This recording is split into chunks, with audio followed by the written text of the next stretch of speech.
مفتی طارق مسعود special. ہماری زندگی میں مشاہدے ہیں کہ بہت دفعہ جو ڈاکٹر بتا رہا ہوتا ہے نا آپ اتنے دن میں مر جاؤ گے، وہ ڈاکٹر مر جاتا ہے، وہ ڈاکٹر بیچارہ مر جاتا ہے، اور جس کے بارے میں کہا ہوتا ہے وہ اس کے بچوں کے بچے ہو رہے ہوتے ہیں۔ ہمارے خاندان میں ایک نکاح کی تقریب ہونے والی تھی، تو میں نے دیکھا کہ جو لڑکا ہے اس کے دادا وہ رو رہے تھے اپنے پوتے کی منگنی پہ، رو اس بات پہ رہے تھے کہ پتہ نہیں میں اپنے پوتے کی شادی دیکھ پاؤں گا کہ نہیں پاؤں گا۔ اور جو دلہن ہے ان کے ابا سے ان دلہن کے ابا کی ایج اتنی نہیں تھی، وہ خوش بیٹھے ہوئے تھے کہ ہم تو دیکھ پائیں گے، آپ کا پتہ نہیں آپ اپنے پوتے کی شادی دیکھ پائیں گے کہ نہیں دیکھ پائیں گے۔ کمال یہ ہوا کہ جب شادی ہوئی تو شادی سے پہلے دلہن کے ابا فوت ہو چکے تھے، جن کے بارے میں کوئی تصور بھی نہیں تھا، اور جو بیچارے رو رہے تھے منگنی پہ کہ میں اپنے پوتے کی شادی دیکھ پاؤں گا، وہ پر پوتے دیکھ کر گئے ہیں وہ الحمدللہ، یعنی اس پوتے سے ان کے مزید پوتے بھی ہوئے ہیں۔ تو اس لیے موت اور زندگی کا اللہ ہی جانتا ہے کہ کس نے کس ٹائم پہ مرنا ہے۔ ہمارے حضرت مفتی رشید احمد صاحب کے پاس ایک صاحب آئے، دل کے پیشنٹ تھے، کہتے ہیں میں بہت پریشان رہتا ہوں، ڈاکٹر نے مجھے یہ کہا ہے کہ آپ کسی بھی وقت مر سکتے ہیں۔ بہت ٹینشن میں تھے کہ ڈاکٹر نے کہہ دیا آپ کسی بھی ٹائم پہ، آپ لوگ ذرا سینٹینس کمپلیٹ کریں گے نا تو مجھے بات چیت میں آسانی ہوگی، تاکہ مجھے لگے گا کہ آپ میرے ساتھ شریک ہیں۔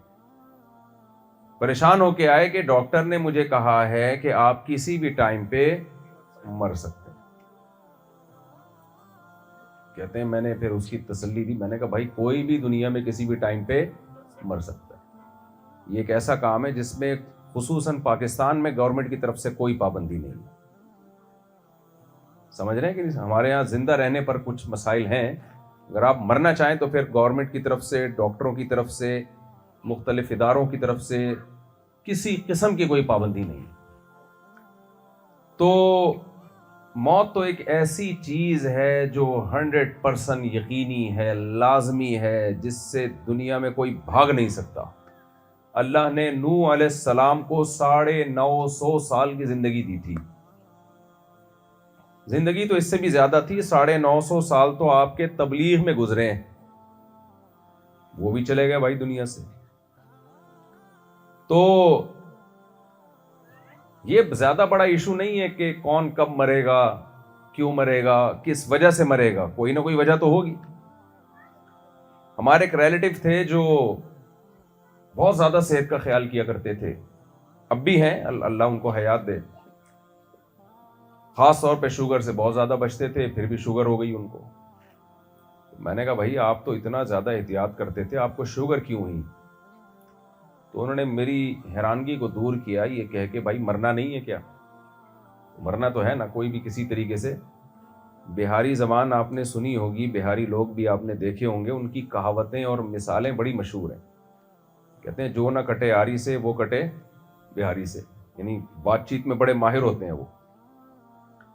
ہمارے ایک دوست تھے، وہ کہنے لگے، بہاری تھے وہ، تھے کیا ہیں ابھی بھی، وہ کہتے تھے بھائی جب انسان کی شامت آتی ہے تو اونٹ پہ بیٹھے ہوئے آدمی کو بھی کتا کاٹ لیتا ہے، حالانکہ کوئی لاجک بنتی نہیں ہے۔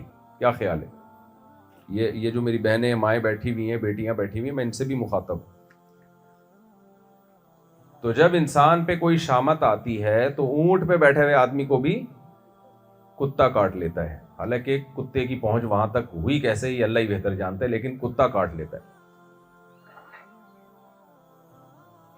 تو ایک صاحب گئے نا کسی کے گھر، کتا بھونک رہا تھا بہت زیادہ، تو وہ ڈر گئے۔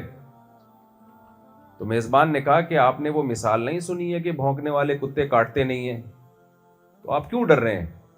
تو کہتے ہیں میں نے تو سنی ہے، پتہ نہیں آپ کے کتے نے بھی سنی ہے کہ نہیں سنی ہے، اس کو یہ بات معلوم ہے کہ نہیں۔ تو یہ ایک حقیقت ہے بھائی، ہم سب نے دنیا سے جانا ہے۔ ہمارے شیخ حضرت مفتی رشید احمد صاحب رحمہ اللہ تعالی، ان کے استاذ تھے مفتی محمد شفیع صاحب، جو حضرت مفتی تقی عثمانی صاحب کے استاذ ہیں، والد ہیں سوری۔ تو ایک دفعہ ان سے مفتی محمد شفیع صاحب رحمہ اللہ تعالی نے فرمایا کہ جب میری شادی ہوئی تھی تو میں سوچ رہا تھا کہ کسی وقت میرے والد کی بھی نکاح ہوا ہوگا, پھر میرے دادا کا بھی کسی ٹائم پہ نکاح ہوا ہوگا, تو وہ تمام چیزیں ونس اپون اے ٹائم بن گئی ہیں.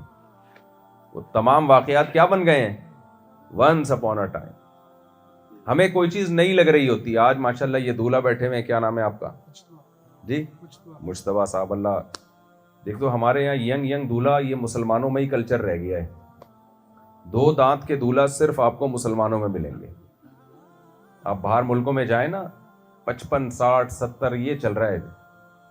یہ نکاح کی جو ایک خوبصورت بندھن ہے یہ صرف صحیح معنوں میں مسلم سوسائٹی میں رہ گیا ہے. اسی وجہ سے فیملی سسٹم آپ دیکھیے کہ 20-30 سال کے بعد مسلمانوں کا ہی رہے گا, باقی سب ختم ہو گیا ہے. چچا ماموں خالہ پھپھی تایا سب مارکیٹ سے کیا ہو رہے ہیں؟ شارٹ ہو رہے ہیں. کیونکہ نکاح جب ختم ہوگا تو خاندان ختم ہوں گے نا. تو مجھے بڑی خوشی ہوتی ہے جب میں نوجوان دولہا دیکھتا ہوں کہ بھائی صحیح ماشاءاللہ صحیح چل رہے ہیں ابھی الحمدللہ لوگ. اس یورپین تہذیب سے, مغربی کلچر سے, جس نے ہمارا خاندانی نظام تباہ و برباد کرنے کی ٹھان لی ہے, جیسے خود تباہ ہو گئے ہمیں بھی تباہ کرنا چاہتے ہیں, تو پورے طور پر ابھی ہم الحمدللہ اس سے متاثر ہوئے نہیں. تو میں بتا رہا تھا حضرت مفتی شفیع صاحب رحمہ اللہ تعالیٰ فرماتے تھے کہ میں سوچتا تھا کہ کبھی میرے والد کی بھی شادی ہوئی ہوگی, دولہا بنے بیٹھے ہوں گے, والدہ دلہن بنی بیٹھی ہوں گی, پھر کبھی میرے دادا کی بھی, تو کیسے ٹائم گزر جاتا ہے. تو ہمارے حضرت نے فرمایا آپ تو دادا دادی کا سوچتے ہیں, میں سوچتا ہوں ایک دن آدم علیہ السلام کی بھی شادی ہوئی تھی, وہ بھی سب سے عظیم واقعہ تھا. ہزاروں سال گزر گئے بھائی, گزر گئی گزران, کیا جھوپڑی کیا میدان. آج ہم یہاں بیٹھ کے بات کر رہے ہیں, آج دولہا کی ماشاءاللہ شادی ہو رہی ہے. ایک دور آئے گا ان کے پرپوتے کہہ رہے ہوں گے ونس اپون اے ٹائم ہمارے پردادا کی بھی شادی ہوئی. اتنی جلدی اور اتنی اسپیڈ کے ساتھ ٹائم گزر رہا ہے. دنیا میں میرے بھائی کسی بھی چیز کو روکنا اگر ناممکن ہے, تیز رفتار ٹرین کو روکا جا سکتا ہے, ہوا میں اڑنے والے جہازوں کو روکا جا سکتا ہے, میزائلوں کو روکا جا سکتا ہے, خلا میں جانے والے سیاروں کو روکا جا سکتا ہے. ٹائم کو روکنا کسی کے سوری میں کراچی کا ہوں تو تھوڑا باپ دادا پہ آ جاتا ہوں, کسی کے فادر میں دم نہیں ہے, تھوڑا اس کو ہم مہذب کر لیتے ہیں. کسی میں دم نہیں ہے کہ ٹائم کو روک کے دکھائے. غلط تو نہیں کہہ رہا, کیا خیال ہے بھائی؟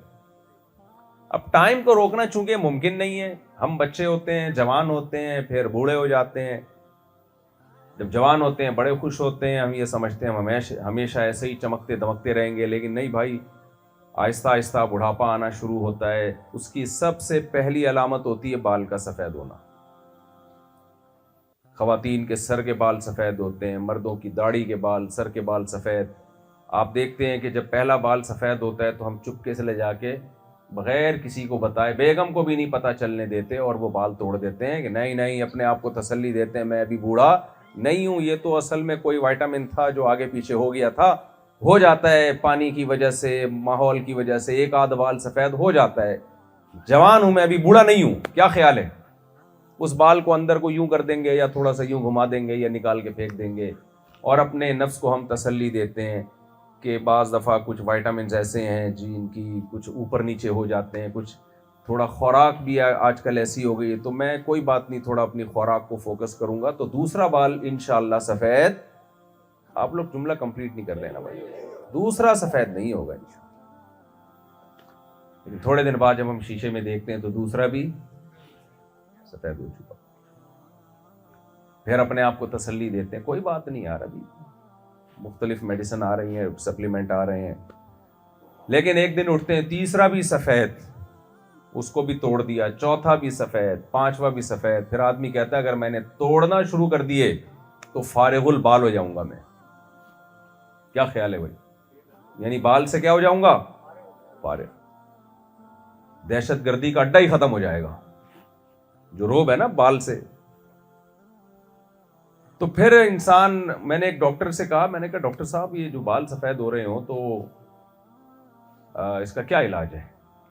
انہوں نے کہا کتنی عمر میں؟ میں نے کہا 50 سال میں. انہوں نے کہا اس پہ خوشی مناؤ کہ بال باقی ہیں, کیونکہ تھوڑے دنوں میں آپ کی ٹینشن یہ نہیں رہے گی کہ سفید کیوں ہو رہے ہیں, اب اس سے بڑی ٹینشن آنے والی ہے کہ غائب کیوں ہو رہے ہیں. پہلے آپ سفید بال اپنے اختیار سے توڑ کے ختم کیا کرتے تھے. اب جو آپ کے سفید بال رہ جائیں گے ان کو بچانے کی کوشش میں ٹائم گزارو گے کہ یہ کسی طرح رہ جائیں تاکہ کالا تو کر سکوں کسی چیز کو میں. کیا خیال ہے بھائی؟ کلر تو لگا سکوں. دیکھیں بالوں پہ کتنی محنتیں ہو رہی ہیں, ہیئر ٹرانسپلانٹیشن ہو رہا ہے اور کیا کیا ٹیکنالوجی آ رہی ہے کہ میں بوڑھا نہ ہو جاؤں, بس میں جوان نظر آؤں دیکھنے. خواتین بھی کوشش کر رہی ہیں, مرد بھی کوشش کر رہے ہیں, لیکن کیا کریں بھائی, بڑھاپا ایک حقیقت ہے. آپ کتنا ہی لڑ لیں, جم چلے جائیں, صحت اچھی کر لیں, لیکن بڑھاپے کو دنیا کی کوئی طاقت روک نہیں سکتی. پھر تھوڑے دنوں میں بالوں کا مسئلہ آدمی بھول جاتا ہے, کہتا ہے چلو یار سفید ہیں تو رہنے دو ایسی کی تیسی, کب تک لڑتے رہیں. کمر کا مسئلہ کھڑا ہو گیا ہے. ڈاکٹر صاحب بالوں کو چھوڑو, کمر میں کیا رہنے لگا ہے؟ پین. ڈاکٹر صاحب آپ دیکھو مسجدوں میں کرسیاں کتنی آ گئی ہیں, کیا خیال ہے؟ مجھے تو لگ رہا ہے تھوڑے ہماری جو نسلیں وہ بھول جائیں گی کہ نماز کھڑے ہو کے پڑھی جاتی ہے. ہماری نسلیں سمجھیں گی شاید صدیوں سے یہی طریقہ چلا آ رہا ہے. جوان لوگ بیٹھ کے نماز پڑھ رہے ہیں کرسیوں پہ. گھٹنوں کے مسئلے, کمر کے مسئلے, گردن کے مسئلے, پھر شوگر, پھر بلڈ پریشر, پھر ایک چیز ٹھیک کرو تو دوسری, پھر اور جو ڈاکٹر علاج کر رہے ہیں وہ ان کی اپنی حالت دیکھ لو بیچاروں کی.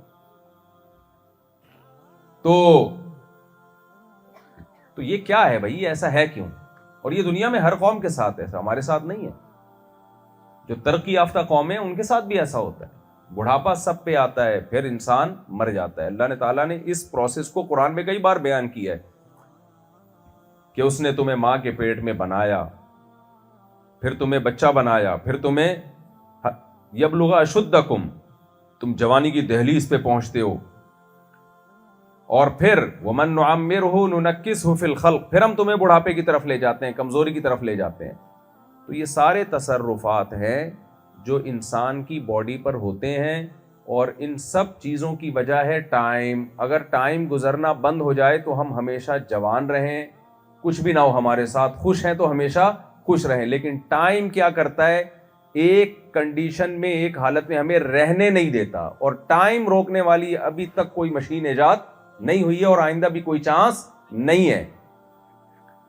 تو اب اس میں دو طبقات ہیں, وہ کہتے ہیں ٹائم جب گزر رہا ہے تو کیوں نہ اس ٹائم کو انجوائے کیا جائے. 4 دن کی زندگی ہے, کوفت سے کیا فائدہ. کیا خیال ہے بھائی؟ یہ کافر کا کانسیپٹ ہے, کافر کا نظریہ ہے. یار ٹائم گزر جائے گا بھائی, لائف کو کیا کرو, انجوائے کرو. جو قرآن کو نہیں مانتے, خدا رسول کو نہیں مانتے, آخرت کو نہیں مانتے, اللہ کی کتابوں کو نہیں مانتے, وہ کہتے ہیں یار ٹائم گزر رہا ہے تو لائف کو انجوائے کرنا ہے. ہم ہیں ہی اسی لیے. ہم کس کے لیے؟ آپ کمپلیٹ نہیں کر رہے بھائی, ہم لائف کو انجوائے کرنے کے لیے. یہ زندگی دوبارہ تھوڑی ملے گی. آپ کو ایک خربوزہ میٹھا مل گیا اور کسی نے بتایا آئندہ قیامت تک آپ کو کبھی خربوزہ نہیں ملے گا, آپ ایک پھانک بھی چھوڑو گے خربوزے کی, ہو سکتا ہے زندگی میں کبھی خربوزہ نہ کھائے لیکن اس دن لازمی کھاؤ گے کہ دوبارہ مجھے خربوزہ نہیں ملے گا کبھی. تو انگریز بھی یہ کہتا ہے یہ زندگی خربوزہ ہے بھائی, میٹھا, سمجھ رہے ہیں, یہ دوبارہ نہیں ملے گی. لہذا لائف کو کیا کرو, بولیں انجوائے. کیسے انجوائے کرو؟ کہ جیسے دل چاہے ویسے انجوائے کرو. شراب پیو, بدکاریاں کرو, زنا کرو, اور وہ تمام چیزیں جو آپ کی لائف کی انجوائمنٹ میں رکاوٹ بنے, ان تمام رکاوٹوں کو راستے سے ہٹا دو. تو انہوں نے سب چیزیں ہٹا. سب سے پہلے بیگم کو ہٹایا مارکیٹ سے. انگریز نے سب سے پہلے کس چیز کو ہٹایا؟ اس نے کہا مسلمانوں کی زندگیوں میں بیوی ہوتی ہے, اور پھر دیکھو ان بیچاروں کی حالت کیا ہوتی ہے. عورت کی زندگی میں شوہر ہوتا ہے تو وہ حقوق دیتی ہے, سربراہ باندھتی ہے, اس کو چھوڑو. بوائے فرینڈ اور girl friend. Girl friend boy friend کا رشتہ توڑنا مشکل ہوتا ہے یا آسان ہوتا ہے؟ اور میاں بیوی کا رشتہ توڑنا آسان ہے یا مشکل ہے؟ مشکل ہے. کہہ رہے یار کیا خامخواہ کی ٹینشن کیوں پال رہے ہو. کتنے لطیفے بنے ہوئے ہیں نا میاں بیوی پہ. ایک آدمی بیگم کو دفنا کے آیا تو بادل گرجے, کہتا ہے پہنچ گئی. تو لگتا ہے پہنچ, ادھر جا کے بھی کیا ہو رہی ہے, گرج رہی ہے. تو گرل فرینڈ پہ ایسے لطیفے نہیں بنے ہوئے. جب چاہا تعلق رکھا, اپنی حرام خواہش پوری کی, جب چاہا چھوڑ دیا. تو انگریز نے نکاح کو ختم کیا. اس سوسائٹی میں شادی وادی نہیں ہوتی ہے 50-55 سال میں بڈھے ہونے کے بعد کہتے ہیں چلو یار کوئی ایگریمنٹ کر کے رہ لیتے ہیں, جب رہ ہی رہے ہیں. اور اس کے بعد بھی کوئی حقوق نہیں ہوتے. اپنے خرچے پہ وہ چائے بنائے گی پیے گی, آپ اپنے خرچے پہ چائے بنا کے پیو گے. ذمہ داریاں نہیں اٹھاتا وہ کہتے ہیں بھائی ذمہ داریاں اگر آپ نے اٹھا لی تو لائف سے انجوائمنٹ کیا ہو جائے گی, ختم. تو ہم لائف میں انجوائے کرنے کے لیے, انہوں نے کہا یار کبھی کبھار آدمی ٹینشن میں بیٹھا ہوتا ہے تو لائف میں انجوائے کرنے کے لیے ضروری ہے کوئی ایسے ڈرگ ہو, کوئی ایسے نشے کی چیز ہو جس سے آپ غم بھول جائیں. اس کے لیے انہوں نے شراب کا سہارا لیا, چرس کا سہارا لیا, مختلف قسم کے نشے کی چیزوں کا سہارا لیا. تو شراب بھی پیتے ہیں, کیا خیال ہے, ادھر توجہ, شراب بھی پیتے ہیں اور ڈرگس بھی لیتے ہیں اور وغیرہ وغیرہ. پھر انہوں نے کہا کہ یار یہ جو ماں باپ ہے نا یہ بھی کباب میں ہڈی ہے. ماں باپ کیا ہے, کباب میں ہڈی. اب ان کے ہم پر احسان ہے, انہوں نے ہمیں جنا, ماں نے ہمیں دودھ پلایا, بچپن میں پالا, ٹھیک ہے پال پوس کے بڑا کر دیا, اب ہم بھی ان کو پالیں, یہ کیا مسئلہ ہے یار, ہم ٹینشن کیوں پالیں, اگر اس نے حماقت کی ہے تو ہم حماقت کیوں کریں. سمجھ رہے ہیں کہ نہیں سمجھ رہے بھائی. وہ کہتے ہیں اولاد پیدا کرنا ہی حماقت ہے, تبھی ان کے یہاں نہیں ہوتے پیدا ہوا. تو گورنمنٹ انعام دیتی ہے, ایک بچہ پیدا کیا تو اتنے لاکھ روپے ملیں گے, ورنہ وہ کہتے ہیں ٹینشن ہے بھائی یہ نہیں پالنی. عورتیں بھی کہتی ہیں, مرد بھی کہتے ہیں چھوڑو بھائی کتا پال لو, کتے میں کوئی ٹینشن, بولے نا نہیں ہے, تو کتا پالو, کتے میں کوئی ٹینشن نہیں ہے. اولاد میں 20 قسم کی ٹینشنیں ہو سکتی ہے. اولاد کی پڑھائی کی فکر ہوگی, اولاد کی تربیت کی فکر ہوگی, اور پھر ان کی اولادیں تو ویسے بھی ابا اماں کو پوچھتی نہیں ہے, تو اس ایسا بچہ تو ویسے ہی پیدا کرنے کا کوئی فائدہ نہیں ہے. کیا خیال ہے بھائی. تو لہذا وہ کہتے ہیں کہ ہمیں انجوائمنٹ جو ہے جس میں ابا اور اماں اس انجوائمنٹ میں چونکہ بہت بڑی رکاوٹ ہیں, لہذا ابا کا ٹھکانہ کہاں ہونا چاہیے, اولڈ ہاؤس. سمجھ رہے ہیں کہ نہیں سمجھ رہے. اماں کا جنازہ کہاں سے نکلے گا, بولے نا اولڈ ہاؤس. یہاں نہیں, یہاں کھانسیں گے, جراثیم پھیلائیں گے اور مسائل ہوتے ہیں ان سے, تو وہ جائیں, گورنمنٹ کا کام ہے ان کو پالے. تو یہ ایک سوچ ہے, ایک طرز زندگی ہے. قرآن بالکل اس کے اگینسٹ ہے. اب یہ ہم فیصلہ کر لیں کہ ہم قرآن کا انکار کرتے ہیں یا قرآن کو ہم مانتے ہیں. اللہ کہتا ہے تم پیدا ہوئے نہیں ہو, میں نے تمہیں پیدا کیا ہے. اپنی مرضی انجوائمنٹ کی زندگی وہ اختیار کرتا ہے جو اپنی مرضی سے آیا ہو. کیا خیال ہے بھائی. ایک مثال دے رہا ہوں. فار ایگزامپل مجھے عمیر بھائی نے یا عارف جیوا صاحب نے بلایا اس ایونٹ پہ. فرض کریں مجھے آنے جانے کا ٹکٹ دیا انہوں نے کہ کراچی سے آپ بائی ایئر آئیں, بائی ایئر جائیں, یہاں بیٹھیں. یہاں آ کے میں بیان نہیں کر رہا, اور یہاں آ کے میں اپنے تمام ریلیٹیو سے مل کے چلا گیا اور ان کو میں نے ٹائم نہیں دیا, تو ان کو مجھ پہ ناراض ہونے کا حق ہے یا نہیں ہے. بولیں گے صاحب ہم نے آپ کو بلایا اور ہم نے یہ کیا, ہم نے وہ کیا, اور آپ نے اپنے ہی ریلیٹیو سے ملنا تھا تو آپ آ جاتے. کیا خیال ہے بھائی. آپ کو کمپنی نے بھیجا کوئی پروجیکٹ دے کے, بائی ایئر آنے جانے کا ٹکٹ دیا, کھانا پینا سب کچھ, کراچی بھیجا فار ایگزامپل. آپ وہاں گئے اور جو کمپنی نے جس کام کے لیے بھیجا ہے اس کام کو آپ فوکس نہیں کر رہے, اور وہاں آپ اپنے کاموں میں الجھے ہوئے ہو. اب کمپنی آپ سے کہتی ہے بھائی ہم نے آپ کو جو اس پیسے دے کے بھیجا ہے اور اتنی سہولتیں دی آپ کو, تو آپ کہہ رہے ہو میں کسی کا غلام تھوڑی ہوں, میں کراچی آیا ہوں لائف کو انجوائے کرنے کے لیے. تو کمپنی کہے گی کم بختو اپنے خرچے پہ انجوائے کرو نا لائف کو. کیا خیال ہے بھائی.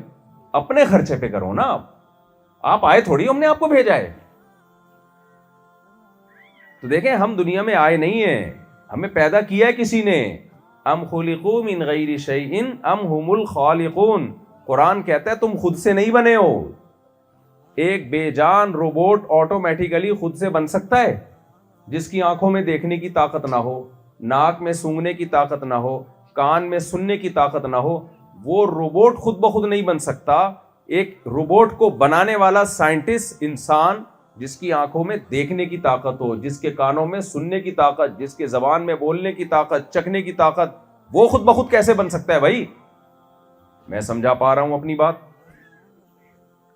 اتنا پیچیدہ نظام ہے انسان کے ایک ایک پارٹ کا. آنکھ کو اسٹڈی کر کے دیکھیں کیسے ویڈیو بن رہی ہے آنکھ میں. کان کو اسٹڈی کر کے دیکھیں کان میں جو آواز کی لہریں ٹکراتی ہیں اور کیسے ہمیں سنائی دیتا ہے. اتنا پیچیدہ نظام ہے. انسان تو دور کی بات, انسانی باڈی کا ایک پارٹ بھی اربوں خربوں سال میں آٹومیٹیکلی خود بخود نہیں بن سکتا, نہ ایوالو ہو کے بن سکتا ہے, نہ ویسے بن سکتا ہے. تو اللہ قرآن میں اپنا تعارف, کیونکہ اللہ کی کتاب ہے نا قرآن, تو اپنا تعارف کروا رہا ہے, انٹروڈکشن کروا رہا ہے کہ میں نے تمہیں بنایا ہے, تم خود بخود نہیں بنے ہو, بنایا اللہ نے. اور پھر اللہ کہہ رہا ہے یہ جن نعمتوں سے تم لطف اندوز ہو رہے ہو یہ بھی کس نے پیدا کی ہیں؟ یہ خود بخود نہیں ملی ہیں. آپ مجھے بتاؤ, بچہ ماں کے پیٹ سے باہر آتے ہی ماں کی چھاتیوں میں دودھ پیدا ہو جاتا ہے, یہ حسن اتفاق ہے کیا ہے بھائی؟ یہ حسن اتفاق ہے. آپ بھوکے تھے, آپ کو ضرورت تھی کسی صحرا میں پانی کی, اتفاق سے وہاں چشمہ جاری ہو گیا. آپ جیسے ہی وہاں پتھر کے قریب پہنچے پانی پھوٹ گیا. آپ کہو گے یار, ایک دفعہ کہو گے آپ حسن اتفاق ہے یار کہ میں پیاس بھی لگ رہی تھی اور میں یہاں سے گیا اور پتھر سے پانی نکل آیا, تو ایک دفعہ آپ کہہ سکتے ہو, شک ہو سکتا ہے یار یہ کیا ہو گیا, اتفاق سے ہو گیا. تھوڑی دیر میں آپ کو بھوک لگی, بھوک جیسے ہی لگی اوپر سے روٹی آ کے گر گئی آپ کے اوپر. آپ شک میں پڑو گے نا کہ یار یہ عجیب غریب قسم کے اتفاق ہو رہے ہیں کہ جس چیز کی ضرورت ہے وہ چیز پیدا ہو رہی ہے بھائی. تو آپ اس میں بھی تعویل کر لو گے یار حسن اتفاق ہے کہ بھوک لگی تھی تو اتفاق سے روٹی آ گئی. پھر آپ کو ضرورت تھی گرم لباس کی, اتفاق سے وہاں کوئی کوٹ پڑا ہوا تھا. 2-4 دفعہ میں آپ بولو گے بھائی یہ حسن اتفاق نہیں ہے, کوئی غیبی طاقت میری مدد کر رہی ہے, جس وقت جس چیز کی ضرورت ہے وہ چیز مجھے پرووائڈ کی جا رہی. اب ہم انسان کے حسن اتفاق کی طرف دیکھتے ہیں. بچہ پیدا ہوا, اس کو ضرورت ہے خوراک کی بھی اور پانی کی بھی. کیا خیال ہے, ضرورت ہے یا نہیں ہے؟ اللہ ماں کی چھاتیوں میں چشمے جاری کر دیتا ہے دودھ کے, اور ایسا دودھ پیدا کیا اس نے بچے کی ضرورت کے لیے, اس سے زیادہ سوٹیبل چیز کوئی پیدا ہو نہیں سکتی, آج تک کوئی بنا نہیں سکا ہے. اور اس دودھ کی کوانٹٹی بھی اتنی ہے جتنی بچے کو ضرورت ہے. ماہرین کہتے ہیں کہ بچے کی نیڈ اگر زیادہ ہے تو زیادہ دودھ پیدا ہوتا ہے, نیڈ کم ہے تو کم دودھ پیدا ہوتا ہے. الا یہ کہ کوئی خاتون بیمار ہو, ایک الگ بات ہے. اور وہ دودھ پیدا ہو رہا ہے جس سے بچے کی آنکھ میں روشنی بھی آ رہی ہے, بچے کی کان میں سننے کی طاقت بھی بڑھ رہی ہے, بچے کی زبان میں بولنے کی طاقت بھی بڑھ رہی ہے, بچے میں بیٹھنے کی طاقت, پہلے لیٹا رہتا ہے آہستہ آہستہ بیٹھنا شروع ہوگا, چلنا شروع ہوگا. یہ ساری طاقتیں اس ایک دودھ سے اللہ بچے کی پوری کر رہا ہے. بھائی جس وقت بچے کو دودھ کی ضرورت تھی اسی ماں کی گود میں وہی دودھ کے, پہلے ماں روٹی کھا رہی تھی, بچے کی آنکھ ناک کان یہ چیزیں بن رہی تھی, ادھر بچہ مارکیٹ میں آیا ہے اور اسی روٹی سے دودھ پیدا ہونا شروع ہو گیا. یہ حسن اتفاق نہیں ہو سکتا بھائی, یہ حسن اتفاق نہیں.